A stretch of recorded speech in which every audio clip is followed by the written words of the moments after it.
Hello everyone. Today we are going to start the new chapter, that is oscillations. So for that, a few important terms are important to understand. The very first term is periodic motion. So what is periodic motion?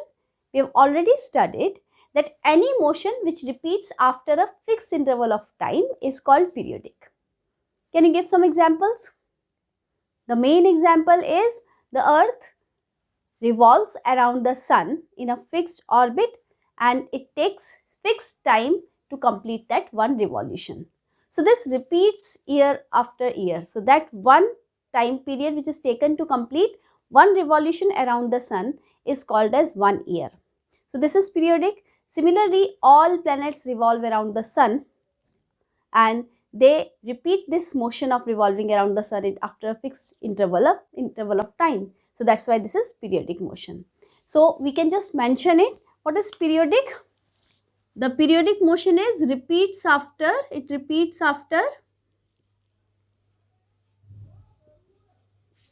fixed interval.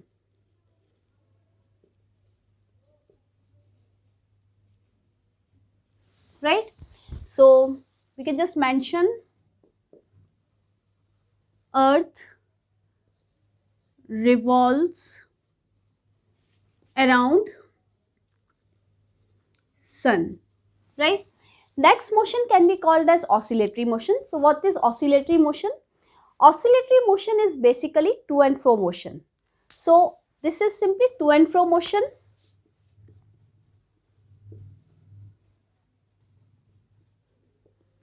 Like the motion of the pendulum can also be called as oscillatory motion. Then we have another term called as vibration. Sometimes these two terms, oscillation and vibration, are used synonymously. Sometimes these terms, oscillation and vibration, are used synonymously, but there is a slight difference. If the frequency of vibration is less, or you can say the frequency of the to and fro motion is less, then it is called as oscillatory motion. And if the frequency of to and fro motion is high, then it is called as vibratory motion. So here we can mention it. Frequency is low, and in case of vibrations, frequency is high. Then we have the types of periodic functions, that are harmonic and non-harmonic. So for harmonic function, mathematically, to understand this, we can understand it this way, that if any function can be represented as sine or cosine term, then we can call it harmonic function. So any sine and cosine function, if it represents a motion, then it is called as harmonic motion or harmonic function, and others are non-harmonic, right? So then we have non-periodic functions. Obviously, the functions, or you can say the motion which does not repeat after a fixed interval of time, these are called as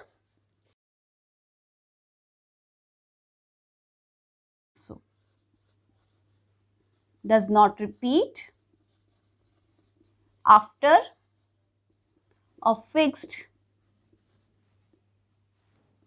interval.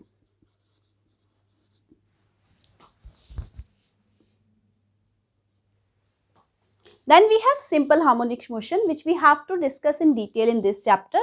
So what is simple harmonic motion? Basically, simple harmonic motion fulfills three conditions, then only it is called as simple harmonic motion. The very first condition is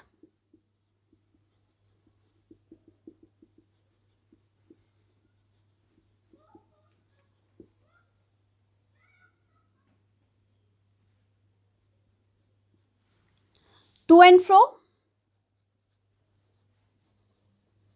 Simple harmonic motion must be to and fro motion. Second condition is it must be periodic motion. And the third, which is also very important condition, is that the acceleration is directly proportional to negative of displacement. What does that mean?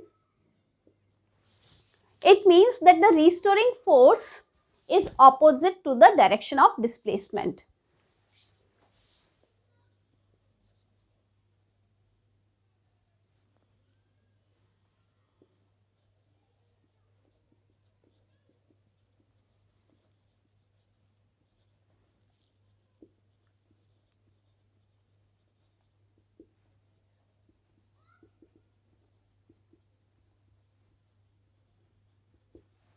Right? Then we have to study the geometrical interpretation of simple harmonic motion.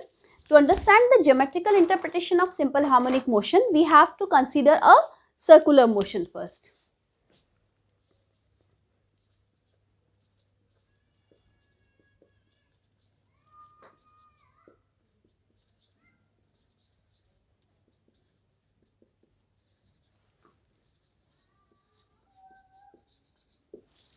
So, for that we need to understand the concept of projection. So, let's consider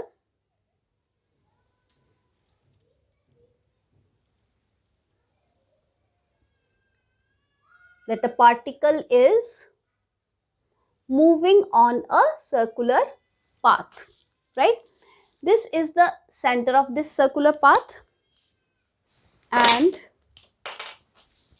we have this as one diameter. Let's mark it M N. Let's mark the other diameter as P and Q. These are the ends of this diameter. Now this particle, if this particle has started moving on this circular path from this place, so this place is considered as the initial point. So that means you can say that here the time is 0. Now this particle has started the motion on this circular path. Now we have to understand the geometrical interpretation. So what does that mean? Here we need to understand the concept of projection. Now what is projection? Projection of any arc. Suppose this is the arc, right? And I have to find its projection on a line which is here. So to find the projection, what is the basis? We drop a perpendicular from both the ends on this line, both the ends of the arc on this line and this. So if we mark this as OP point, so we can say that OP is the projection of the arc MN, right? So OP is projection of arc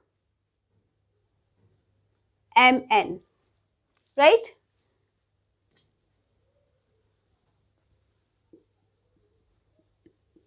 On line L.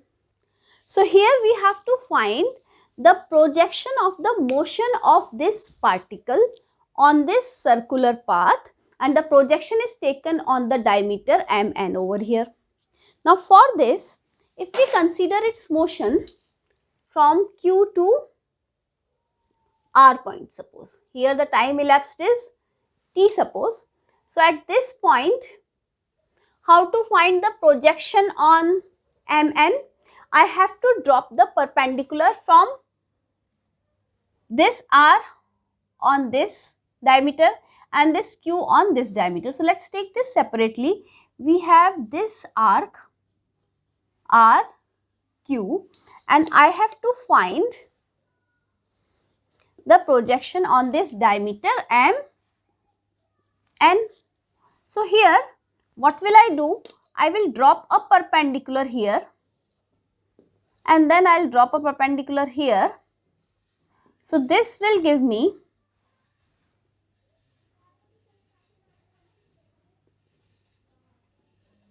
the projection, right? Now if it moves here, suppose this point is S, and I have to find the projection now for S Q on again MN point, MN line, that is the diameter.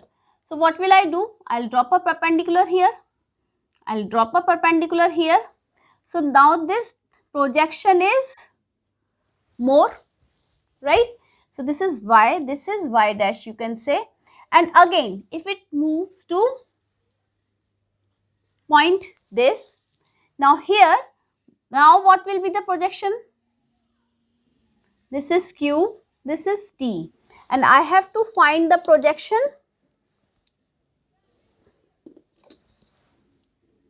here. So this is perpendicular, this is perpendicular. Now this projection is even more. So you can say that when this particle is moving from Q towards M, the projection is increasing, right? And when it moves here, suppose it moves now at point U. So what will be the projection now? This is Q, this is U, right? And I have to find the projection on MN.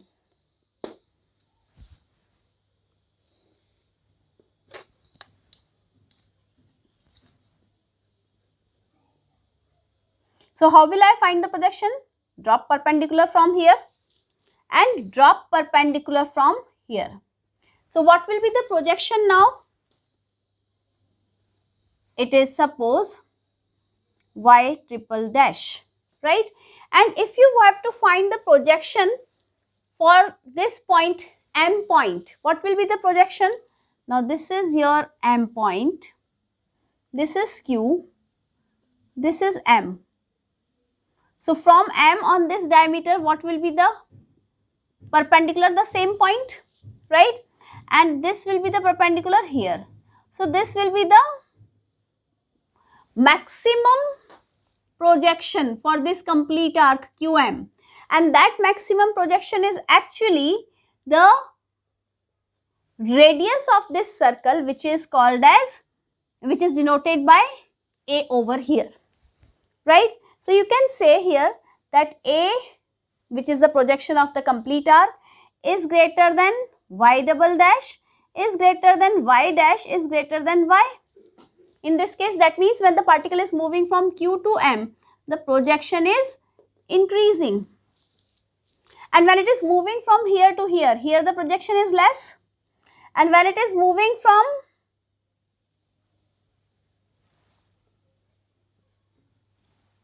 this is V point, this is Q point, and for the projection, I'll drop this perpendicular, I'll drop this perpendicular, and this will be lesser than the previous case. So you can say that when it is moving from here to here, the projection decreases, right? So you can say that here projection decreases, and in the first 1/4 part, the projection increases. And if we talk about the third 1/4 part, so what will be the case? Here. So if this is Q, this is R, so this is R. And to find the projection on this diameter MN, I will drop a perpendicular here, I'll drop a perpendicular here. So this will be, here the projection is 0 if I am talking about P point, but if I am talking about R point, the projection is more. Here the projection is more. If further if I take the projection, here the projection will be more, here the projection will be more. So for third 1/4 part, so here the projection increases, here projection decreases, here projection increases, and here increases, and again here projection decreases. So if I want to draw a diagram to explain the motion of the projection, I can draw it like this, that here when it is in this quadrant, so you can say that here the projection is less, then more, and then again more. When it is in this part, then the projection decreases. Here it will be less, here it will be less, and again less, here it will be 0, because from here the perpendicular is this only, and here the perpendicular is this. So what will be the difference? That will be 0. So here the projection decreases, and then again it increases in opposite direction, and then again decreases and finally becomes 0. So what is happening? That this projection, when the particle is moving on this circle, this projection is actually increasing, becoming maximum. And maximum is what? This is actually the radius A. And then when it is moving this way, then the projection is decreasing, then decreasing, then decreasing, then decreasing, and then again 0. Then again here the projection increases, here it becomes maximum, and then again decreases, and here again becomes 0. So we can say that the motion of this projection, of the motion of this particle on the circular path, is actually increasing and then decreasing and then increasing and then decreasing. So this is the case, right?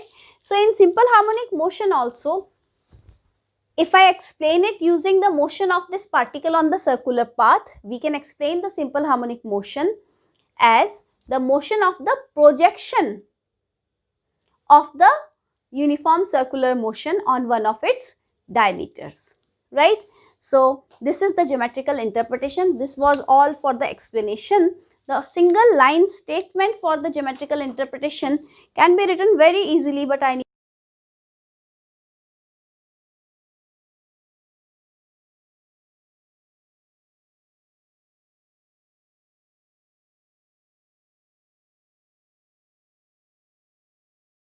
geometrical interpretation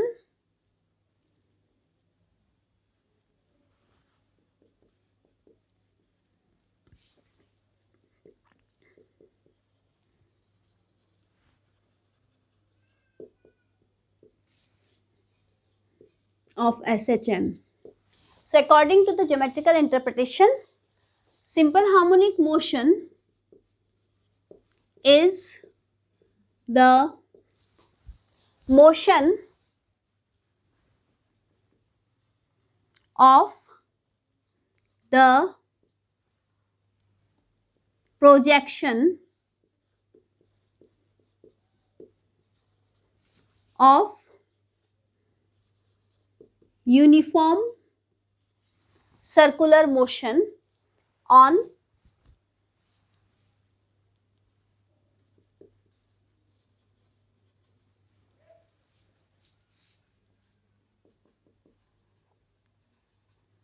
one of the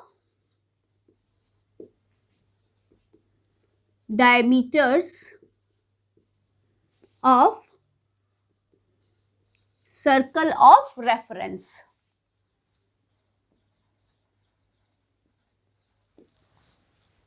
Right? So this is actually the motion of the projection of uniform circular motion on one of the diameters of the circle of reference. It could have been taken here also, but first we will derive the equation of SHM for this projection when we are taking the projection on the y-axis diameter of the reference circle. So equation of SHM, and this equation of SHM is written in the form of the displacement. So this time is 0. When this particle is moving here, suppose it has reached here, this is point R, right? And then this point R, when it has moved from here, the time t is here, then we can say that this angle made is theta, and we know that omega is theta upon t, therefore theta is omega t. What is omega? This is angular frequency and this is rate of change of angle. So this is theta upon t. You have already studied this, right? So this can also be written as omega t. Now here, if I drop a perpendicular here, this will be alternate angle, right? And I know that this is the radius, and radius, as I have already told you, this is a.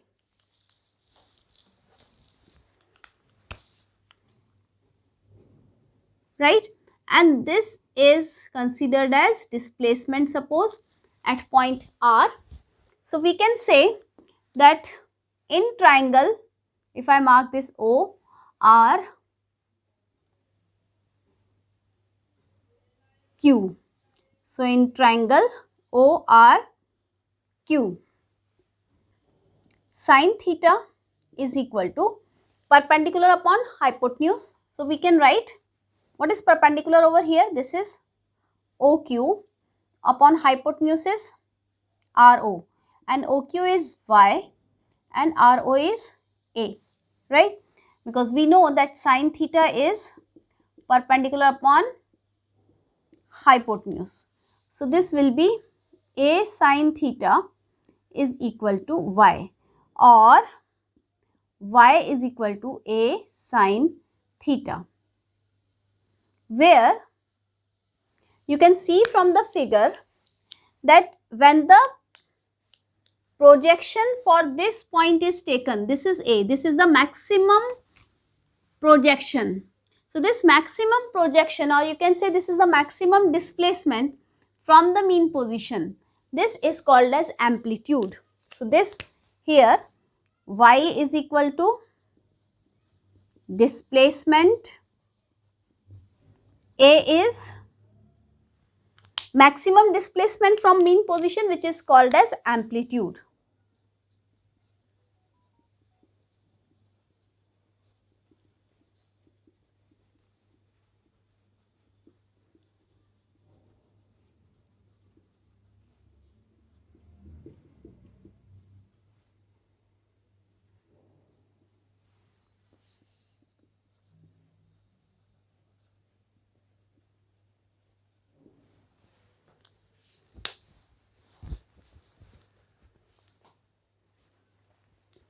Right?